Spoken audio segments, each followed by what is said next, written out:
शुष्क प्रदेश और मरुस्थल। मरुस्थल पृथ्वी के स्थल भाग के शुष्क और अर्ध शुष्क भाग हैं। मरुस्थल मुख्यतः उपोष्ण उच्च दाब क्षेत्रों में पाए जाते हैं। ऐसा क्षेत्र जहां औसत वार्षिक वर्षा 25 सेंटीमीटर से कम होती है वहां मरुस्थल पाए जाते हैं। वो मरुस्थल की श्रेणी है। अक्षांशीय अवस्थिति के आधार पर मरुस्थल को दो भागों में बांटते हैं: उष्ण कटिबंधीय मरुस्थल ट्रॉपिकल हॉट डेजर्ट, शीतोष्ण कटिबंधीय मरुस्थल टेम्परेट डेजर्ट।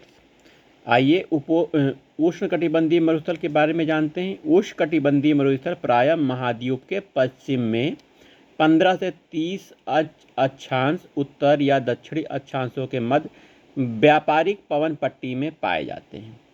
दूसरे शब्दों में, उष्णकटिबंधीय मरुस्थल भूमध्य रेखा के उत्तर में कर्क रेखा के साथ 15 से 30 डिग्री उत्तरी अक्षांशों और भूमध्य रेखा के दक्षिण में मकर रेखा के साथ 15 से 30 डिग्री दक्षिणी अक्षांशों के मध्य पाए जाते हैं। इनके उदाहरण हैं अटाकामा, सहारा, अरब मरुस्थल, नाबीब मरुस्थल, कालाहारी, ग्रेट ऑस्ट्रेलियन थार आदि उष्णकटिबंधीय मरुस्थल के उदाहरण हैं। अब आइए शीत कटिबंधीय मरुस्थल टेम्परेट डेजर्ट के बारे में जानते हैं। शीतोष्ण कटिबंधीय मरुस्थल 30 अंश से 60 अंश अक्षांशों के मध्य पाए जाते हैं। इनके उदाहरण हैं गोबी, ग्रेट बेसिन, पेटागोनिया, लद्दाख, मोजावे, तकलामकान, काराकोरम और सोनेरल आदि मरुस्थल हैं। इसमें ग्रेट बेसिन तथा मोजावे एवं सोनेरम अक्षांशीय दृष्टि से शीतोष्ण कटिबंध में होते हुए भी यहाँ का तापमान उच्च होता है। अटाकामा मरुस्थल। अटाकामा मरुस्थल तटीय मरुस्थल का उदाहरण है। तटीय मरुस्थल प्रायः कर्क रेखा मकर रेखा के निकट महाद्वीप के पश्चिम भाग में पाए जाते हैं। डेथ वैली वृष्टि छाया मरुस्थल का उदाहरण है।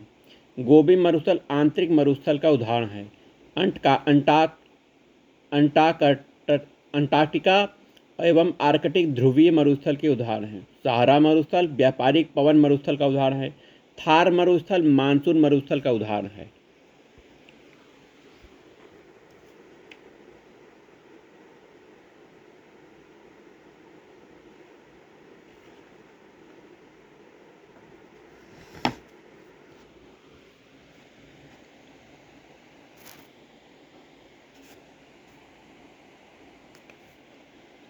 वहीं उष्ण कटिबंधीय मरुस्थल के अंतर्गत एशिया का थार, सिंध, दक्षिण बलूचिस्तान, अरब प्रायद्वीप, अफ्रीका का सहारा, कालाहारी, उत्तरी अमेरिका का पश्चिमी मरुस्थलीय भाग, दक्षिणी अमेरिका का अटाकामा, ऑस्ट्रेलिया के पश्चिम भाग के मरुस्थल आदि को शामिल किया जाता है।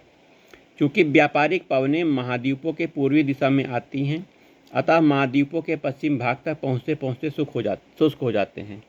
इन क्षेत्रों में शुष्कता के लिए अन्य कारक भी उत्तरदायी हैं। क्या कारक हैं? पहला, मध्य अक्षांशों में चक्रवात यहाँ नहीं पहुँच पाते। विषुवत रेखा के